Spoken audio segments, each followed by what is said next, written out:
Oh, shell yeah.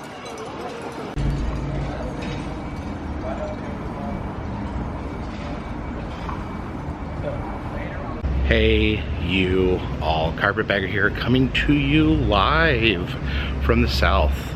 More specifically, Savannah, Georgia. And even more specifically than that, I'm in front of the Graveface Museum. This is a museum that has actually opened up very recently. I believe it just opened up at the very beginning of this year. They specialize in sideshow, the bizarre, and true crime. And I'm very excited about checking this out. So please, follow me.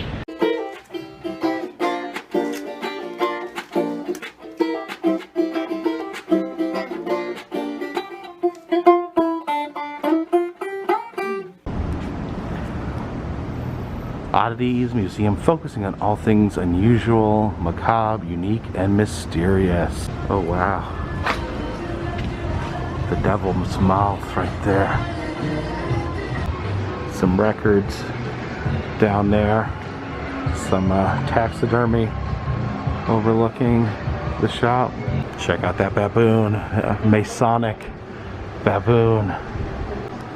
Also a Masonic bear up there. It looks like they've been pet a little too much. Oh, look at this.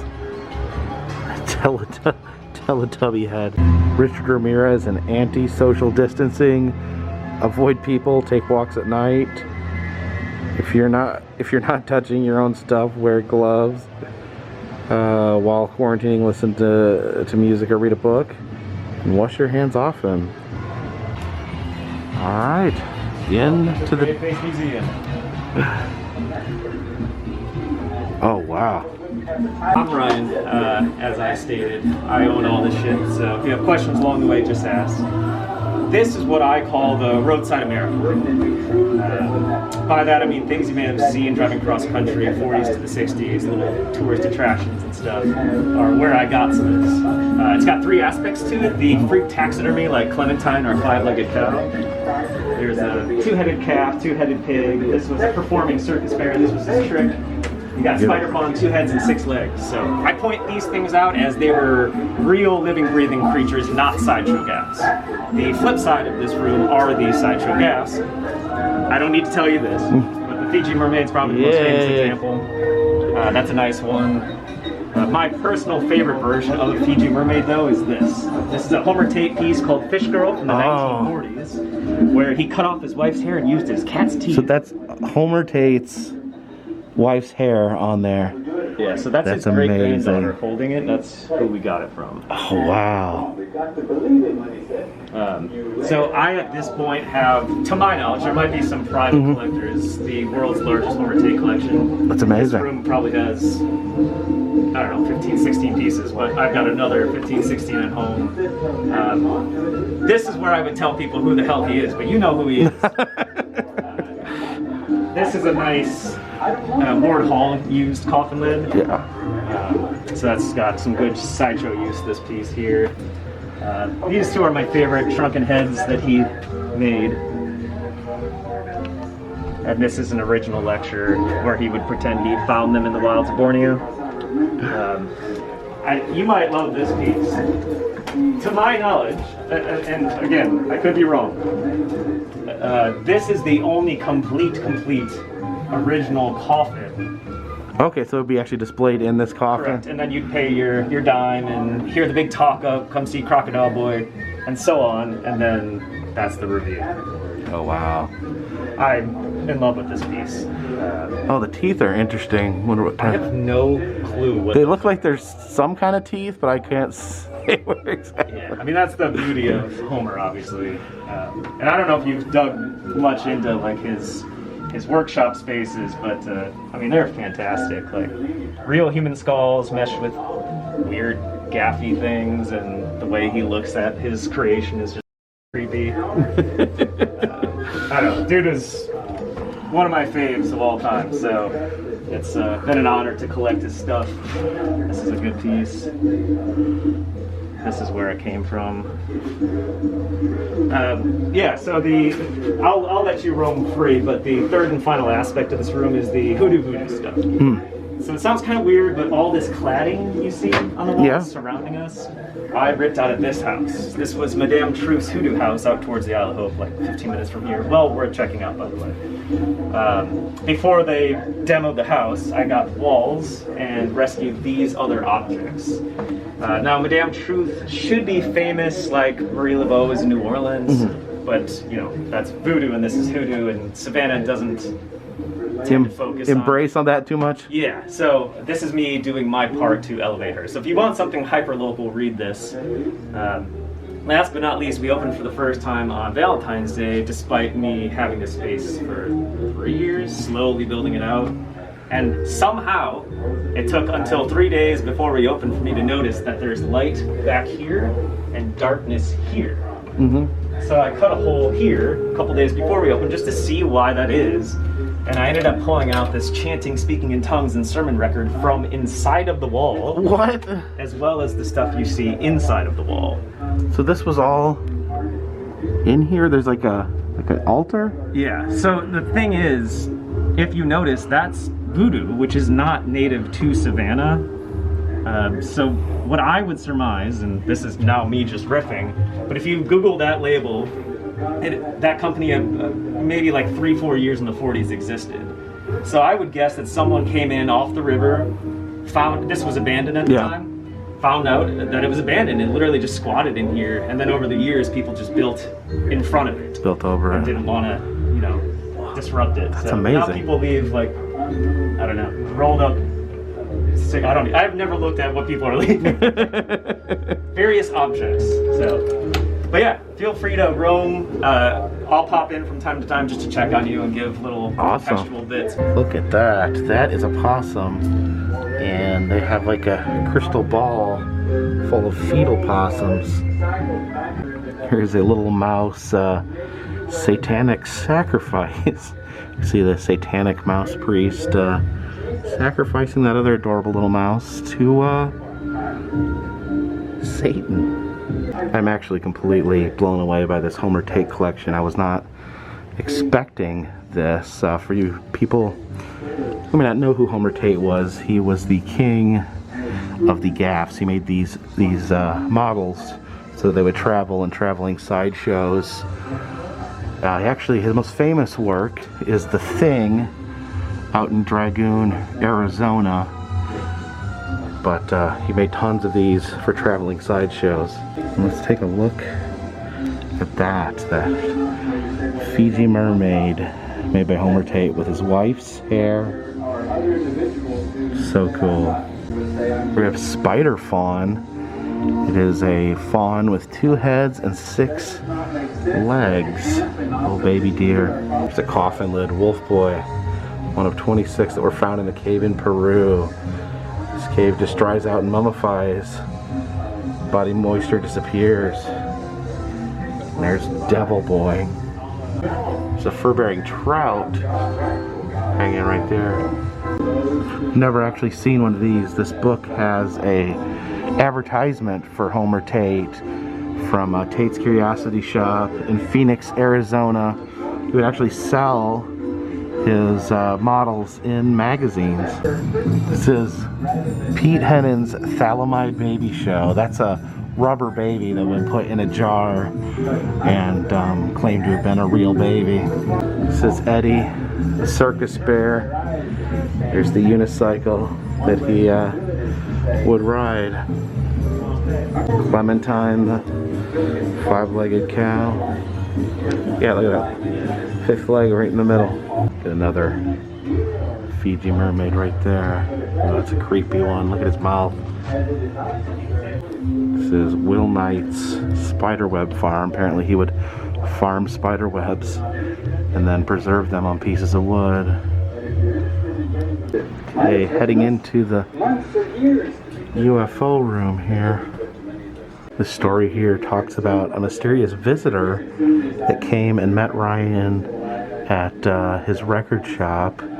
Said the man had claimed to be an alien that was observing people incognito. Says Ryan didn't believe him until he shot a laser bolt out of his cane or walking stick, and said that after that, that Nambia, the alien visitor, dropped off his picture for Ryan with no explanation. There is a UFO was spotted over Savannah. Someone had drawn a picture of what they had seen. It's another eyewitness account of 5 objects flying over Savannah. Here we are in the cult room. Here's some Heaven's Gate material. This is Marshall Applewhite's yearbook. You can see him right there. He's actually wearing some sort of seeming military outfit. No one else is wearing anything like that. A Heaven's Gate away team badge. This big VCR up here belonged to Heaven's Gate. Here we can watch a recording of Marshall Applewhite. I don't know if you maybe watch this too long, might start making sense, so we'll back away. Here's a flail from a cult known as the Brothers of the Lions, marked 1880. This would have been used for self-flagellation. Ouch. Here you can listen to the Jonestown recordings. It says, listen at your own risk. I wouldn't recommend listening to that. And then look at that, Jim Jones's glasses from Jonestown, and Flavor Aid packets used in the Jonestown mass suicide. A lot of times people say don't drink the Kool-Aid as a reference to the Jonestown suicide, but it actually wasn't Kool-Aid, it was Flavor Aid, and these are unused packets that were taken from the crime scene. This human spine right here actually belonged to Anton LaVey, founder of the Church of Satan. Yikes. Some drawings. Charles Manson drew this little dragon. He drew this clown, which has a swastika on its nose. And this here, the original sign from Spawn Ranch, where the Manson family lived, and a pair of Charles Manson's sweatpants. Here's a collection of haunted dolls. It says this one, Willie, is known to whisper people's names as they walk by. And down here there's this eyeless porcelain doll head that belonged to a man, and all his daughters had the same reoccurring dream that the doll was trying to steal their eyeballs, and so he decided to get rid of it. So it just sits here at the store in the Graveface Museum. Here we have a last rites kit. A priest would issue last rites to a dying person. Here we are in the restroom. Hope you don't mind a bunch of wild pigs watching you while you use the bathroom. Oh dear. Oh dear. Child coffin right there. And Ryan was just telling me this is his great grandfather who was in the Oddfellows. He had donated his skeleton to be used in Oddfellows rituals, but they were demolishing the Oddfellows building and had found several skeletons and went to return them to family members. So Ryan has his great grandfather here in the Graveface Museum. Some real embalming equipment right here. And then this is a wax head from an embalming school, I guess, where they would practice their makeup, trying to make the face look realistic and alive. Here is a skull from a concentration camp. So this would have been a victim of the Nazis. It says that this skull actually was used as a piece of evidence in the Nuremberg trials. I guess it was never identified. Some Oddfellows masks, and those are hoodwinks. They're known as hoodwinks. They are goggles that an initiate would wear, and it would only allow them to see through that red spectrum. I guess that would be some sort of entrance ritual be involved in.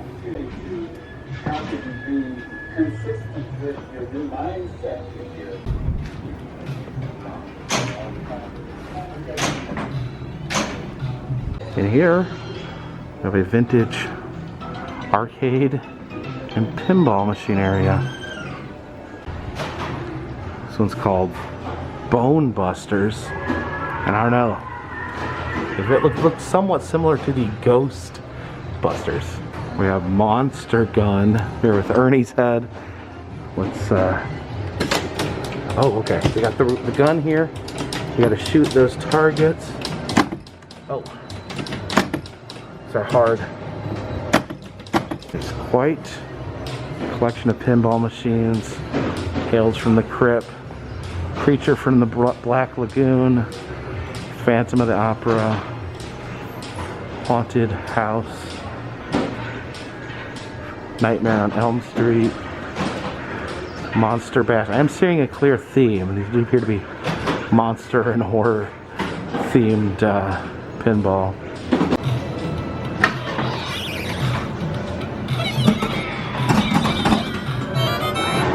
Oh, now people have commented in the past on how terrible I am at pinball, but in all fairness, I do have to play with one hand because the other hand's holding the camera. So, let's see. Oh, other side. There we go.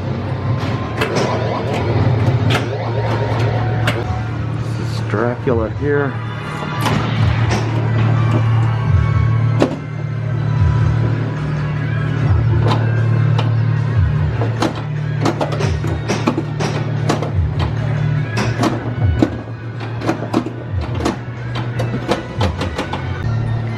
Here we have a giant squirrel creature, and I think that's a young Pappy right there. We got Ronald McDonald. So we head up these stairs.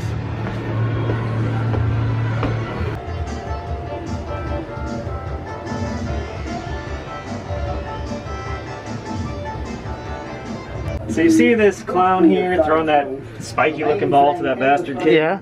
So that's the clown's hat, that's the clown's nose, and that's his dead body in the box. Clown in a box. So it's pretty. You can see a dead clown. It's pretty stupid. But I felt it was necessary to have one dead clown in this museum. So. Only one? He's not famous. Well, I guess now he is. Now he is. We have a little circus nook in here. Some clowns. 26 years of age, who in a horrific automobile accident was completely decapitated. You're going to see here in the sideshow a girl alive who has no head, a living body. And when you come in here today, you'll be invited to walk right up to the headless girl. Extend your hand out to her. She'll reach out to you. It's a wall, genuine photos of circus performers, circus freaks. Dog face boy. Up here, we have Millie Christine. This is one of the 3 Siamese twins buried in the state of North Carolina. I have a video where I go to her grave. These are Giants rings to be sold as souvenirs at the sideshow. They're big, see? 2-headed baby here today. Billy Budd, born to live.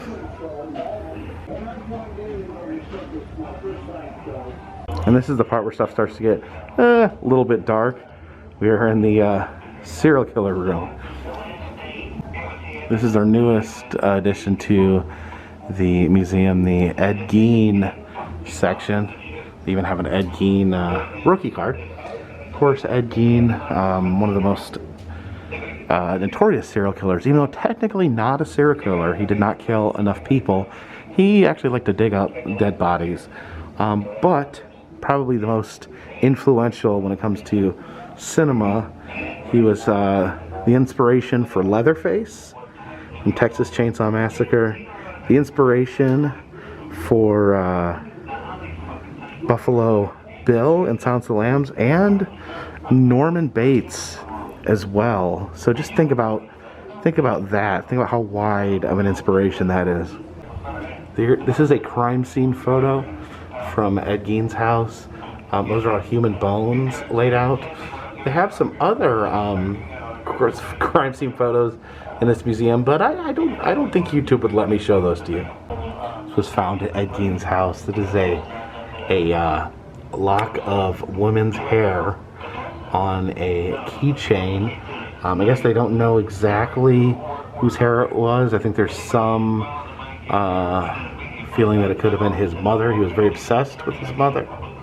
And that little Ziploc bag is unidentified bones from Ed Gein's house. Things found in Gacy's house. They have these framed pictures of the 7 dwarves.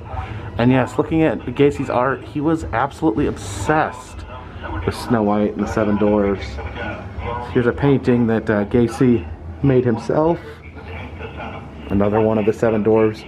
Usually with Gacy's paintings, it's clowns or the 7 dwarfs. Yeah, look at there's more 7 dwarfs. Mickey Mouse. And also he would paint his clown alter ego, Pogo. Here's a Gacy painting of the Universal Monsters along with Freddy Krueger. Yes, this is an absolute massive collection of John Wayne Gacy art. There's a painting of Charles Manson by John Wayne Gacy. It's kind of an interesting crossover. Here's John Wayne Gacy. It's a painting of Jeffrey Dahmer's skull. I guess, I don't know. I guess there was some networking with the serial killers.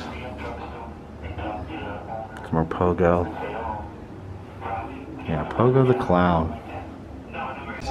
So this here is the only painting that he made before he entered prison. It's interesting. Here's some art by Otis Toole and Henry Lee Lucas. They were a pair of very disturbed serial killers in Florida. See, Otis Toole made these horrific monsters, and Henry Lee Lucas made this happy-looking puppy. Now here are Eileen Wuornos's worn underwear that she wore in prison. Shoes belong to Joseph Druce. He was an inmate, and he stomped to death a fellow inmate who was a former Catholic priest convicted of abusing children. And look what it says there on his shoe. Stomp a child molester out. Try it. So apparently in the San Quentin gift shop, they would actually sell art by prisoners. Oh my goodness. So that was the Graveface Museum. Very, very impressive. Some dark stuff, some very sensitive topics in there in regards to true crime, but a very eclectic museum as well. A wonderful sideshow section, and the section on cults, some amazing artifacts. The Ed Gein keychain with human hair on it. I don't know that I've seen something. I mean, that is, wow, that is a terrifying but remarkable artifact. So check out the Graveface Museum here in Savannah, Georgia. If you'd like to see other places I've been, please check the interactive map in the description of this video. If you'd like to help support the channel, consider donating Patreon $3 or more. We'll get you a postcard once a month. Also now selling 2 different types of enamel pins in the Etsy shop. Until next time, this one's in the bag.